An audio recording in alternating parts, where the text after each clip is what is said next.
बड़ा खूबसूरत रिश्ता है मेरा और मेरे प्रभु का। मैं ज्यादा मांगता नहीं और वो कम देते नहीं।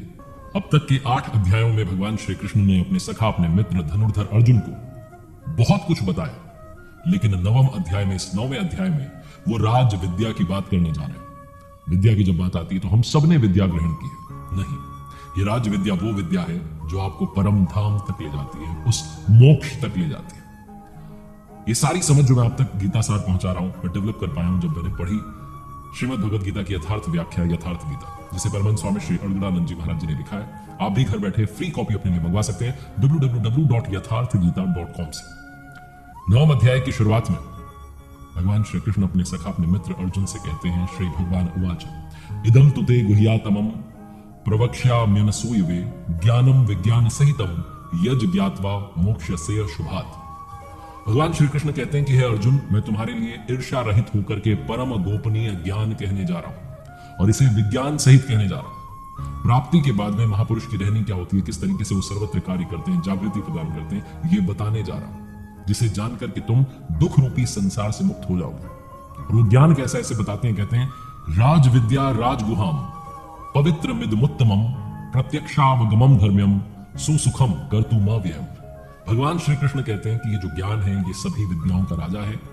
विद्या का मतलब सामान्य शिक्षा नहीं, ये वो विद्या है, विद्या ही का ब्रह्म गति प्रदाया सा विद्या या विमुक्त, यानी कि जिसके पास ये विद्या आ गई उसे उठा करके उस परम धाम तक, मोक्ष तक, निर्वाण तक पहुंचा देती है। अगर आप नहीं रिद्धियों सिद्धियों में उलझ गए तो साफ है कि अविद्या जो है सफल हो गई, क्योंकि भगवान श्री कृष्ण कहते हैं कि एक बार अगर इस रास्ते पर चल दिए तो बीच में रिद्धियां सिद्धियां भी मिलेंगी, लेकिन उनमें अटकना नहीं है, वहां तक पहुंचना है जो मंजिल है, जो आखिरी छोर है, जिसे परम धाम मोक्ष कहा गया। भगवान श्री कृष्ण कहते हैं कि मुझ अव्यक्त स्वरूप से ये सारा जगत व्याप्त है, यानी कि मैं जिस स्वरूप में स्थित हूं वो सर्वत्र है। सारे प्राणी मुझ में स्थान पाए हैं किंतु मैं उनमें स्थित नहीं।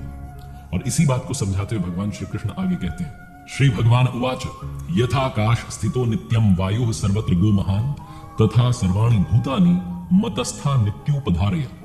जैसे आकाश से जो वायु उत्पन्न होती है वो रहती है आकाश में ही है, लेकिन आकाश को गंदा नहीं करती है, ठीक ऐसे ही भगवान श्री कृष्ण कह रहे हैं कि सब मुझ में स्थित हैं लेकिन मुझे गंदा नहीं कर पाते, मैं आकाश की तरह निर्लेप हूं। एक एग्जाम्पल देते हैं, आगे कहते हैं सर्वभूतानि कौन्तेय प्रकृतिम यान्ति मामिकाम कल्पक्षये पुनस्तानि कल्पादौ विसृजाम्यहम्। वो कहते हैं कि हे अर्जुन, कल्प का जो विलय काल है उसमें सब मेरी जो प्रकृति है, मेरा जो स्वभाव है उसे प्राप्त होते हैं, और कल्प का जो आदि है उसमें उनको बार बार रचता हूं, बार बार सजाता हूं। कल्प का मतलब है उत्थानोन्मुख परिवर्तन, यानी कि भगवान की तरफ आपकी जब आपकी दृष्टि हो जाती है, जब आपका प्रेम उमड़ आता है, जब आप उस रास्ते पर चल देते हैं, वो परिवर्तन आपके अंदर आने लगता है। तो यहां से वो आरंभ होता है, यहां से वो शुरुआत होती है, और जब आप उस भाव को प्राप्त हो जाते हैं तो वो कल्प का क्षय, यानी कि कल्प का अंतिम छोर है, और अपना कर्म पूरा करके वो जो कल्प है, वो जो उपचार है, वो भी समाप्त हो जाता है। तो कहते हैं एक रचयिता तो मैं हूं जो भूतों को कल्प के लिए प्रेरित करता हूं, और दूसरी जो रचयिता है वो ये प्रकृति है जो मेरे अध्यास से, मेरी अध्यक्षता में, मेरी उपस्थिति में इन भूतों को रचाती है।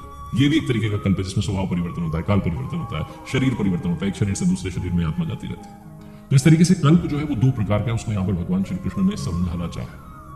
कहा जाता है कि 4 युग बीतने पर कल्प पूर्ण होता है, ऐसी बात कही जाती है, महाप्रलय होता है। लेकिन इसका यथार्थ जो अर्थ है, जो यथार्थ गीता में यथार्थ व्याख्या स्वामी जी ने, कहते हैं कि आप अलग हैं और प्रभु अलग है, तब तक ये युग धर्म रहेंगे। इसी के बारे में गोस्वामी तुलसीदास जी ने भी रामचरितमानस में कहा। वो 4 युग का मतलब है 4 स्टेजेस मेडिटेशन की, जिसमें आप निम्न से शुरू करते हैं, फिर आप ऊपर की तरफ बढ़ते हैं, और फिर आप पराकाष्ठा जो है वहां तक पहुंच जाते हैं, फिर आप उस परम धाम मोक्ष तक पहुंच जाते हैं। आगे भगवान श्री कृष्ण कहते हैं कि बहुत सारे लोग मुझे समझ नहीं पाते हैं, मेरे रूप को समझ नहीं पाते। श्री भगवान उवाच अवजानन्ति माम मूढ़ा मानुषिम तनुमाश्रितम परम भावम जानन्तो मम भूत महेश्वरम। भगवान श्री कृष्ण के युग में भी, उस दौर में भी बहुत लोगों ने उनके यथार्थ स्वरूप को समझा ही नहीं, वो समझ नहीं पाया कि भगवान हमारे साथ रह रहे। कोई उन्हें किस नाम से बुलाता था, कोई क्या कहता था, उन्होंने वो असली रूप समझा ही नहीं। भगवान यही बात अर्जुन को समझाते हैं, अपने मित्र से कहते हैं कि मैं उस धाम में स्थित हूं, मुझे लोग नहीं समझ पाते, मुझे वो मनुष्य शरीर के आधार वाला समझते हैं, तुच्छ समझते हैं। मैं उस महान ईश्वर रूप में स्थित हूं, लेकिन शरीरधारी हूं, इसलिए ये लोग मुझे नहीं समझ पाते, वो मुझे मनुष्य कहते हैं। और उनका दोष भी नहीं, क्योंकि जब वो देखते तो उन्हें शरीर दिखाई पड़ता है। भगवान श्री कृष्ण कहते हैं कि ये जो आसुरी प्रवृत्ति के लोग हैं ये मुझे नहीं समझ पाते। असुर और राक्षस जो है ये मन का स्वभाव होता है। तो यही भगवान श्री कृष्ण कहते हैं कि ये लोग मुझे नहीं समझ पाते, लेकिन जो महात्मा जन होते हैं वो मुझे जानते हैं और मुझे भजते हैं। किस रूप में वो जानते हैं, इसी को आगे बताते हैं। श्री भगवान उवाच पिताहमस्य जगतो माता धाता पितामह वेद्यम पवित्र मोंकार ऋक् साम यजुरेव च। कहते हैं अर्जुन, मैं ही संपूर्ण जगत का धाता यानी कि धारण करने वाला हूं, पिता यानी कि पालन करने वाला हूं, पितामह यानी कि मूल उद्गम हूं, ऋक् साम यजु, ऋक् यानी कि जो पूरी प्रार्थना है, साम यानी कि जो समत्व दिलाने वाली प्रोसेस है, यजु यानी कि जो यजन की विधि विशेष है, वो सब मैं। और आगे बताते हैं कि गतिर भरता प्रभु साक्षी निवासा शरणम सुहृत प्रभुवः प्रलय स्थानम निधानम बीजमव्ययम्। कि अर्जुन, गति यानी कि प्राप्त होने योग्य जो परम गति है, भरता यानी कि जो भरण पोषण करने वाला है, सबका स्वामी है, ये सब मैं हूं। प्रेमी मित्र, उत्पत्ति, प्रलय, सब मैं हूं। अंत में जिसमें प्रवेश मिलता है वो सारी विभूतियां भी मैं हूं। आगे भगवान श्री कृष्ण कहते हैं मैं सूर्य रूप से तपता हूं, वर्षा को आकर्षित करता हूं, उसे बरसाता हूं, मृत्यु से परे जो अमृत तत्व है वो मैं हूं। लेकिन कुछ लोग मुझे असत मान बैठते हैं और वो मृत्यु को प्राप्त होते हैं। भगवान श्री कृष्ण ने पहले भी कहा कि तुम स्वर्ग मांगोगे, स्वर्ग मिल जाएगा। वो कहते हैं कि आराधना विद्या के जो 3 अंग हैं, ऋक् साम और यजु, यानी कि प्रार्थना, वो समत्व की प्रक्रिया और यजन का आचरण करने वाले जो हैं, वो चंद्रमा के क्षीण प्रकाश को पाने वाले पाप से मुक्त होकर के पवित्र हो जाते हैं और इष्ट रूप में मुझे पूज करके स्वर्ग के लिए कामना करते हैं। यही बस असत की कामना है, इसी वजह से वो मृत्यु को प्राप्त होते हैं, क्योंकि स्वर्ग तो मिल जाता है लेकिन भोग भोगने के पश्चात फिर से शुरुआत करनी पड़ती है। इसीलिए भगवान श्री कृष्ण कहते हैं कि फल की चिंता मत करो।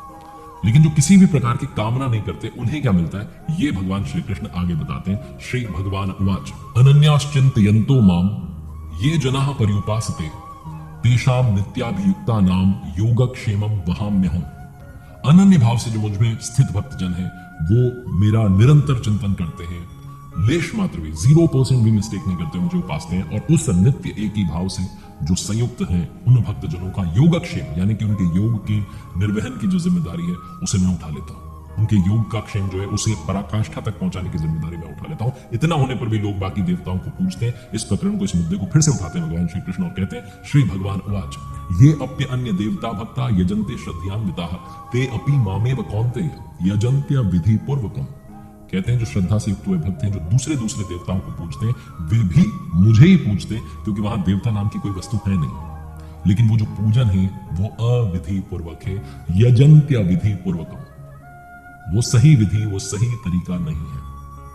वो कहते हैं कि जो देवताओं को पूजते हैं वो देवताओं को पाते हैं, जो पितरों को पूजते हैं वो पितरों को पाते हैं, लेकिन जो मुझे पूजते हैं वो साक्षात मुझे प्राप्त करते हैं। ये भगवान श्री कृष्ण कहते हैं। वो कहते हैं कि कभी जो इस प्रकार से देवताओं को पूजते हैं, कभी वो देवताओं में गिरते हैं, और तत्व से जब तक नहीं जानते, जब तक मूल नहीं जानते, तब तक कामनाओं से भी गिरते हैं। उनकी गति क्या होती है, ये भी आगे बताते हैं। श्री भगवान उवाच यान्ति देवव्रता देवान् पितॄन् यान्ति पितृव्रता भूतानि यान्ति भूतेज्या यान्ति मद्याजिनो अपि माम्। कहते हैं अर्जुन, देवताओं को पूजने वाले जो देवताओं को पूज रहे हैं, वो देवताओं को प्राप्त होते हैं। देवता अपने सदकर्म के हिसाब से जीवन व्यतीत करते हैं, परिवर्तित बदलते रहते हैं। पितरों को पूजने वाले पितरों को प्राप्त होते हैं, यानी कि पास्ट में उलझे रहते हैं। भूतों को पूजने वाले भूत होते हैं, यानी कि शरीर धारण करते रहते हैं। और मेरा जो भक्त है वो मुझे प्राप्त होता है, वो मेरा साक्षात स्वरूप होता है और उसका पतन नहीं होता, कभी गिरता नहीं है। और इतना ही नहीं कहते, मेरी पूजा का जो विधान है, जो विधि है, बहुत सरल है। श्री भगवान उवाच पत्रम पुष्पम फलम तोयम यो मे भक्त्या प्रयच्छति तदहम भक्त्युपहृतमश्नामि प्रयतात्मनः। भगवान श्री कृष्ण कहते हैं कि भक्ति की जो शुरुआत है, जो आरंभ है, वो यहीं से होता है कि पत्र पुष्प फल जल जो भी मुझे भक्ति पूर्वक श्रद्धा के साथ अर्पित करता है, मन से अर्पण करने वाले का, वो सब मैं स्वीकार करता हूं। कहते हैं अर्जुन, तू जो भी कर्म कर रहा है, खाता है, हवन करता है, समर्पण करता है, दान देता है, मन सहित इंद्रियों को मेरे अनुरूप तपाता है, सब मुझे अर्पण कर दे, मेरे प्रति समर्पित होकर के काम कर। तेरे योग के क्षेम की जिम्मेदारी, उस योग के पराकाष्ठा तक उसे पहुंचाने की जिम्मेदारी मैं स्वयं ले लूंगा। कहते हैं भगवान श्री कृष्ण की इस प्रकार से सर्वस्व का न्यास यानी कि जो संन्यास योग है, उससे युक्त होकर के तू शुभाशुभ फलदाता कर्मों के बंधन से मुक्त होकर के मुझे प्राप्त होगा। एक बार फिर से अपने भक्त को मोटिवेट करते हैं, प्रेरणा देते हैं कि इस पथ पर आपको चलना होगा और मुझ तक पहुंचना होगा। इस पूरे अध्याय में भगवान श्री कृष्ण ने उस राज विद्या के बारे में बात की है, जो आपको जीरो से उठा करके वहां पहुंचा देती है जहां पहुंचना इस मनुष्य शरीर में आने का, इस आत्मा का सबसे बड़ा लक्ष्य है। इस अध्याय के अंतिम छोर में भगवान श्री कृष्ण कहते हैं कि सृष्टि में जन्म लेने वाला कोई भी प्राणी हो, अगर वो अनन्य भाव से, पूर्ण समर्पण से, श्रद्धा से एक परमात्मा को भज रहा है, एक परमात्मा की भक्ति कर रहा है, उसका चिंतन कर रहा है, तो वो धार्मिक हो जाता है। धार्मिक की परिभाषा भी समझा देते हैं। जो एक परमात्मा का, उस एक नाम का सुमिरन कर रहा है, वो धार्मिक है। और अंत में अर्जुन से कहते हैं कि मेरा भक्त कभी नष्ट नहीं होता है। और फिर वो ये भी बताते हैं कि कोई शूद्र हो, आदिवासी हो, अनादिवासी हो, कोई भी नामधारी हो, पुरुष हो, स्त्री हो, सब समझाते हुए कहते हैं कि जो भी मेरी शरण में आ जाता है वो परम श्रेय को प्राप्त होता है। जो नीचे से शुरुआत कर रहा है उसके लिए भी कहा है, जो थोड़ा ऊपर वाले स्तर पर आ चुका है, जैसा कि पहले उन्होंने समझाया कि जो चार है, शूद्र, वैश्य, क्षत्रिय और ब्राह्मण, ये जो स्तर है, इनके जो भक्त हैं, सब अगर मेरी शरण में आ जाए, किसी भी स्तर से कोई भी आ जाए, उसे मैं स्वीकार कर लेता हूं, उसकी भक्ति को स्वीकार करता हूं। और कहते हैं कि जो ब्राह्मणत्व तक पहुंच चुका है, जिसने वो अर्जित कर लिया, वो ज्ञान पा लिया है, जो उस श्रेणी का साधक बन चुका है, उसका भी जो समर्पण है उसे स्वीकार करता हूं। तो आखिरी में भगवान श्री कृष्ण बस ये कहते हैं कि अर्जुन, निरंतर मुझ में मन लगा, निरंतर नमस्कार कर और मेरी शरण होकर के तू मुझे प्राप्त कर, यही तेरा एकमात्र ध्येय है, लक्ष्य है। ये वो धाम है जहां से पीछे लौट करके नहीं आना पड़ता। ये जो जन्म मृत्यु का बारंबार का जो चक्कर है, ये चक्कर खत्म हो जाता है। वो सब श्रेणी के साधकों को, ब्राह्मण, क्षत्रिय, वैश्य, शूद्र, सभी को प्रेरित करते हैं, पुरुष हो, स्त्री हो, सबको प्रेरित करते हैं और कहते हैं आप मेरी भक्ति में लग जाओ। इसीलिए इस अध्याय का नाम राज विद्या जागृति नाम है। राज विद्या जागृति नाम 9वां अध्याय।